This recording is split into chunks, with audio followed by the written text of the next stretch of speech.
जी हाँ, इस दृश्य को देखकर आपका चौंकना लाजमी है। वास्तव में ये उत्तर भारत में हिमाचल प्रदेश के सिरमौर जिला में मनाई जाने वाली बूढ़ी दिवाली पर्व का ही एक दृश्य है। भला दिवाली भी बूढ़ी हो सकती है? ये सचमुच एक रहस्यमयी अवधारणा है। इसी राज से पर्दा हटाना इस फिल्म का उद्देश्य है।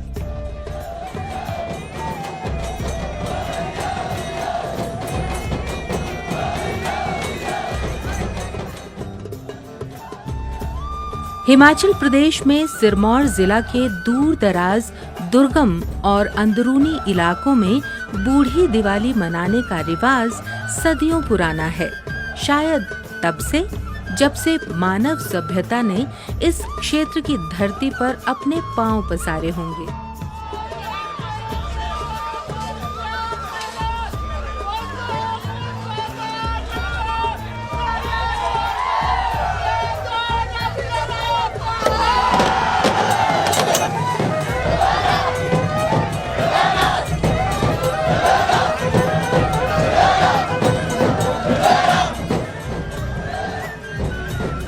बूढ़ी दिवाली उत्सव की शुरुआत यहाँ भीम अमावस को आधी रात के पश्चात मशालों के जुलूस से होती है।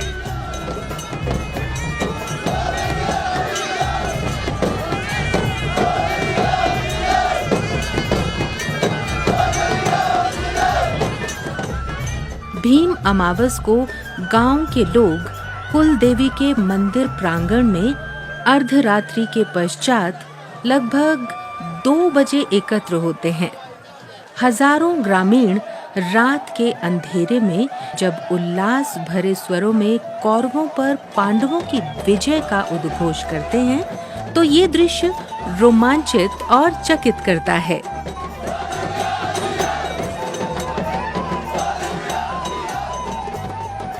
यहाँ की बोली में इस उद्घोष को लिम्बर कहते हैं। भीम अमावस के अंधेरे में ढोल, नगाड़ों, दमांटू और रणसिंघा जैसे लोक वाद्य यंत्रों की थाप पर नाचते झूमते ग्रामीण मशाल जुलूस के रूप में गांव के एक छोर पर निर्धारित स्थान पर विशाल बलराज को जलाते हुए विजय उद्घोष करते हैं। इसे बुराई पर अच्छाई यानी कौरवों पर पांडवों की विजय और पांडवों के सुराज की स्थापना का प्रतीक माना जाता है।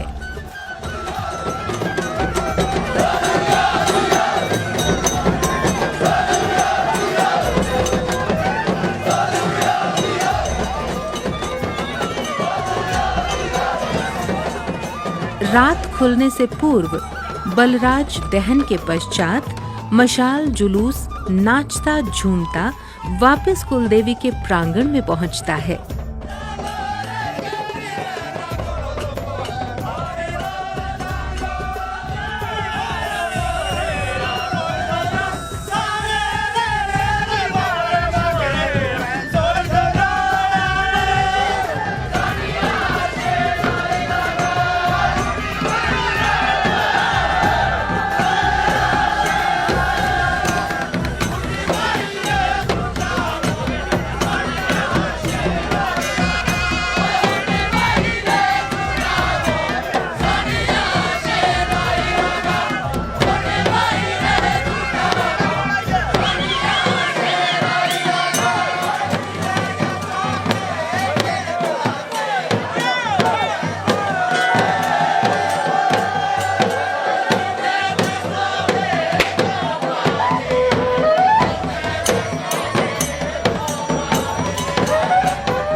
सिरमौर के गिरिपार पिछड़े क्षेत्र में बूढ़ी दिवाली त्योहार यूं तो सैकड़ों गांव में पूरे जोश के साथ मनाया जाता है, परंतु शिलाई के द्राबिल गांव का बूढ़ी दिवाली त्योहार आज भी अपने प्राचीन और पारंपरिक स्वरूप के लिए अलग पहचान रखता है।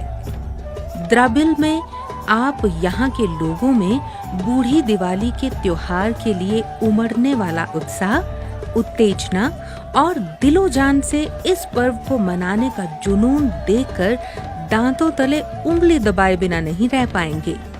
ऐसा लगता है मानो यहाँ का जन सैलाब पूरा साल इस अनूठे व बेजोड़ उत्सव की प्रतीक्षा में आंखें बिछाए बैठा हो। यूं तो पूरे देश में दिवाली का पर्व लंका विजय के उपरांत भगवान राम के वनवास से अयोध्या लौटने की खुशी में मनाया जाता है, लेकिन बूढ़ी दिवाली का प्रसंग भगवान राम की अयोध्या वापसी से जुड़ा हो, ऐसा यहाँ के लोग कतई नहीं मानते। संगड़ाह और शिलाई विकास खंडों के जिन गांव में बूढ़ी दिवाली उत्सव मनाया जाता है, वहाँ के लोग बूढ़ी दिवाली त्योहार को महाभारत युद्ध में कौरवों पर पांडवों की विजय से जोड़कर देखते हैं। धर्मराज युधिष्ठिर के राज तिलक की खुशी में ही बूढ़ी दिवाली का पर्व मनाया जाता है।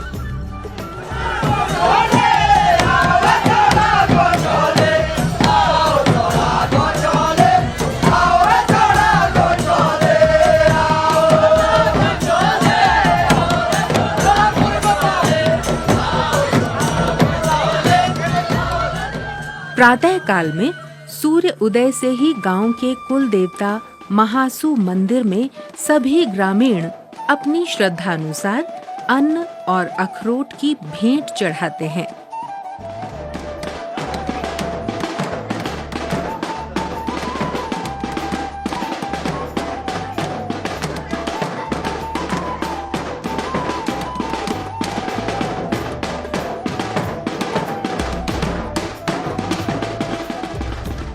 इस दिन को स्थानीय भाषा में पोड़ोई और भ्यूरी भी कहते हैं। सारी जो यहाँ आते हैं लोग इस पूरी दिवाली में, वो हमारे माथा टेकने में यहाँ आते हैं सारे। हमारा 150 घर है, 150 घर के तो अपने भाईचारे के आते हैं। ऐसे दूर दूर से भी लोग आते हैं इस मंदिर में। ऐसे तो डेली पूजा यहाँ, रोज पुजारी है यहाँ लगा हुआ, रोज की पूजा होती है। पर पब्लिक आती है संक्रांति के दिन और इसमें बूढ़ी दिवाली में ज्यादा ही मनाते हैं। महासू देव के पूजन के बाद गांव की कुंवारी और शादीशुदा बेटियां सामूहिक प्रांगण में भ्यूरी नृत्य करती हैं। ये नृत्य प्राचीन काल से ही उस भ्यूरी नामक बेटी की याद में नाचा जाता है, जो किसी कारण बूढ़ी दिवाली को अपने पिता के घर नहीं आ पाई थी। पिता पुत्री की विछोह वेदना के भाव से परिपूर्ण इस नृत्य में वाद्य यंत्रों का उपयोग वर्जित माना जाता है।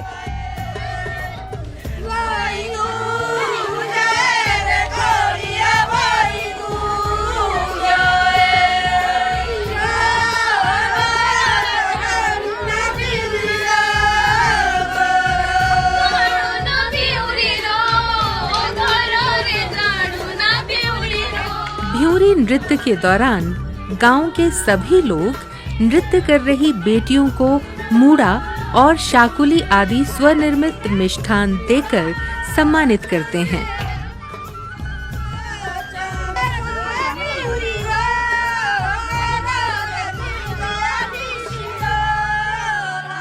नृत्य के पश्चात सभी बेटियां ये मूड़ा और शाकुली आपस में मिल बांट कर खाती हैं। रात्रि के समय गांव के सभी बूढ़े बुजुर्ग, नौजवान, महिला, पुरुष और बच्चे पारंपरिक लोक नाच रासा नृत्य करते हैं।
इसी बीच गांव के हास्य कलाकार अनेक प्रकार के खेलटू स्वांग से दर्शकों को लोटपोट करते हैं।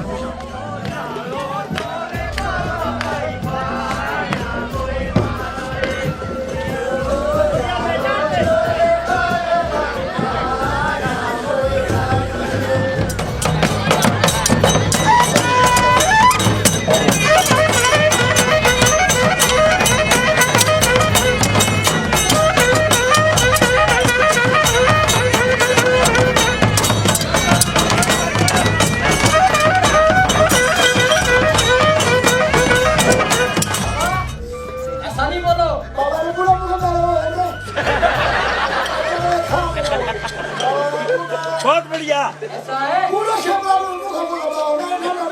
ठीक बोल लो। हमारी शादी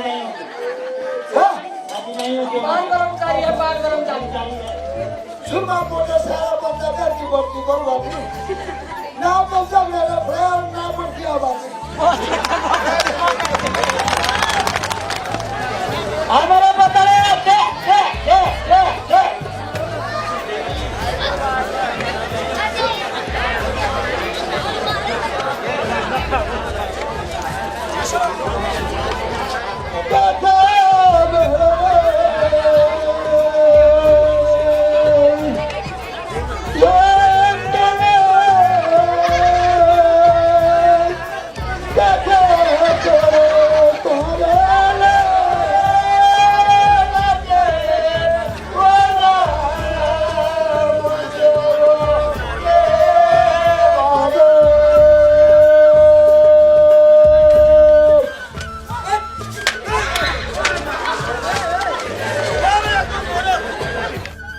ले आओ जी तो कॉमिक ले आओ श्यामे को ले आओ भाई शिक्षा के आधार पे और को ले आओ जी हमें देव के नाम देवाल ने बाणो सूर्यालो बुला में तीने खे तो से जो तो जी महासु को खेल अच्छा तो बेड़ बकरी शिरगुलो के नाम दे जो बेड़ बकरी से तो भाई लोगों के हसानो के बुनाई ने बेड़ बकरी ते जाओ पाए अच्छा एवला को बात तो भाई के कोई हमारे बकरी जैसे खाती बागे तो बाग भी दियो लिया में मारी अच्छा जी मारो बाग साथ ही लाओ जी बोल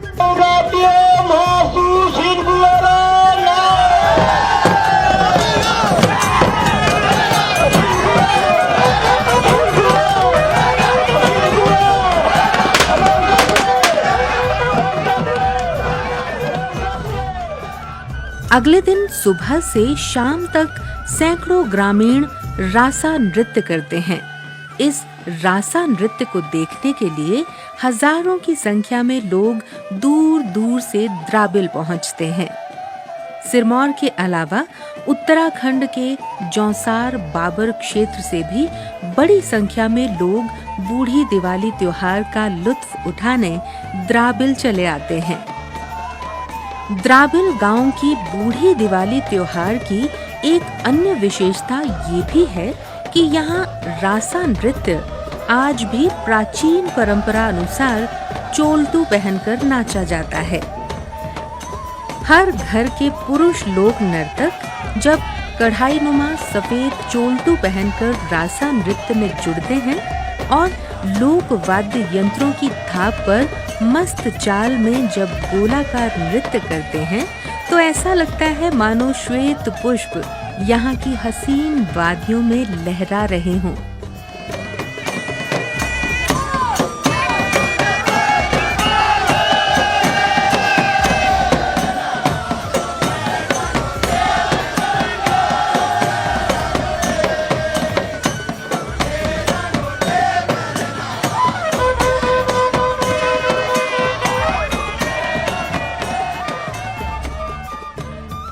बूढ़ी दिवाली त्योहार के अंतिम रोज के आयोजन को यहाँ उनड़दा तीज कहते हैं। इस दिन भी पूरा दिन चोलटू नृत्य होता है और दूर दूर से आए नृत्य के शौकीन मेहमानों को भी चोलटू पहनाकर माला नृत्य के लिए आमंत्रित किया जाता है। हमारे यहाँ बूढ़ी दिवाली मनाई जाती है। इस साथ का हमारा उत्तरांचल के जो एरिया है वहाँ भी मतलब इस प्रकार के पर्व मनाए जाते हैं। और जो भी ये बूढ़ी दिवाली मनाई जाती है, ये हमारे बुजुर्गों का कहना है कि जब जिस प्रकार भगवान रामचंद्र जी के घर आगमन पर नई दिवाली मनाई जाती है, उसी प्रकार पांडव की जीत के बाद उन्हें दोबारा राज्य स्थापित होने पर लोगों ने जो है मतलब इस खुशी पे ये बूढ़ी दिवाली का वो रखा, जिसके लिए हम भीम के अमावस भी कहते हैं। और रात के समय जो मतलब मशाले जलाते हैं, उसको अंधकार से उजाले की ओर इस खुशी से जो है ये बूढ़ी दिवाली का आयोजन करते हैं। चोल्टू बनाने वाले पुश्तैनी दर्जी बंसीराम बताते हैं कि एक चोल्टू तैयार करने में कम से कम 14 मीटर कपड़े की आवश्यकता होती है और एक चोल्टू की कढ़ाई सिलाई में लगभग 5 दिन का समय लगता है। हमारा जो ये चोल्टू सिलने का कार्य, ये भी हमारा खानदानी पेशा से पहले मेरे दादा के सिले हुए थे स्वर्गीय श्री कन्या राम जी, फिर उसके बाद हमारे पिताजी श्री स्वर्गीय धिंगड़ू राम जी, और अब मैं भी ये चोल्टू सिलने का कार्य करता हूँ। बूढ़ी दिवाली में जो पहने जाते हैं तो ये चोल्टू में सिलता हूँ, और अपने हिमाचल में नहीं बल्कि हमारे पड़ोसी राज्य उत्तराखंड में भी मेरे चोल्टू की बहुत बड़ी मांग है, और मैंने उत्तराखंड में भेजे भी है। लगभग कोई 100 पीस से भी ज़्यादा मेरे चोल्टू उत्तराखंड में गए हैं। 4 दिनों तक चलने वाले इस बूढ़ी दिवाली त्योहार के दौरान रिश्तेदारों मेहमानों की खूब आवभगत होती है। पारंपरिक व्यंजन गुलगुले, मीठी रोटी और तेल पाकी बनाने का रिवाज आज भी बरकरार है। आजकल हमारे बूढ़ी दिवाली का सीजन रहा चाले, तो हमारे मीठी रोटी बनाओ, तेल पाकी। ये मीठी रोटी में गुड़ डालेंगे, बंजीरा और तेल पाकी आलू की भी बनाओ और माशू की भी बनाओ, जिसने को सी के पसंद हो। और हमारे मूड़ा, शाकुड़ी, ओखड़ा, तिंदियारी, ए जे मतलब पौने हमारे के खानों के दियो। ये पारंपरिक पकवान देसी घी के साथ परोसे जाते हैं। साथ में पूरा दिन मेहमानों को मूड़ा और शाकुली मिष्ठान खिलाकर अतिथि देवो भव की सूक्ति को साकार किया जाता है। द्रबिल गांव की बूढ़ी दिवाली की एक खास बात ये भी है कि यहाँ कोई भी व्यक्ति किसी भी प्रकार के नशे का सेवन नहीं करता। वैसे तो हमारे पूरे गिरी पार्क क्षेत्र में बूढ़ी दिवाली बड़े जोर धूमधाम से मनाई जाती है, मगर इस गांव की जो है ना परंपरा ये है कि यहाँ पे एक तो आसपास के जो भी गांव है, जो भी दूसरे जो लोग हैं वो काफ़ी यहाँ पे आते हैं यहाँ पे, और देवता के नाम से हमारा ये मेला जुड़ा हुआ है। लोग कॉमिक जो है वो आयोजन करते हैं, और जो कॉमिक यहाँ पे करते हैं उसकी विशेषता ये है कि इसमें कोई ना कोई मैसेज होता है। जैसे कोई नशा निवारण पे होता है, आजकल बेटी बचाओ बेटी पढ़ाओ पे कोई होता है। वो ऐसा नहीं है कि हमारे बुजुर्ग इसको मनाते थे, तो आजकल के जो यंग लोग हैं, समाज हमारा बदल रहा है मॉडर्निटी के साथ या वेस्टर्नाइजेशन के साथ, कुछ ऐसा कुछ हो रहा है। लेकिन हमारे जो यंग जनरेशन है वो दूर दूर तक पढ़ते हैं, लिखते हैं, शिमला की बाहर, चंडीगढ़ वगैरह, लेकिन फिर भी जो हमारी परंपरा है उसके साथ उनका एक लगाव होने के साथ साथ उसको वो आगे बढ़ा रहे हैं। द्राबिल की बूढ़ी दिवाली का ये पर्व सांस्कृतिक धरोहर के संरक्षण का एक ऐसा सूचक है जो आदिकाल से ही अपनी महक और मिठास को जीवित रखे हुए है। सुखद पहलू ये है कि आधुनिकता की चकाचौंध भी बूढ़ी दिवाली के मौलिक व पारंपरिक स्वरूप को नष्ट नहीं कर पाई।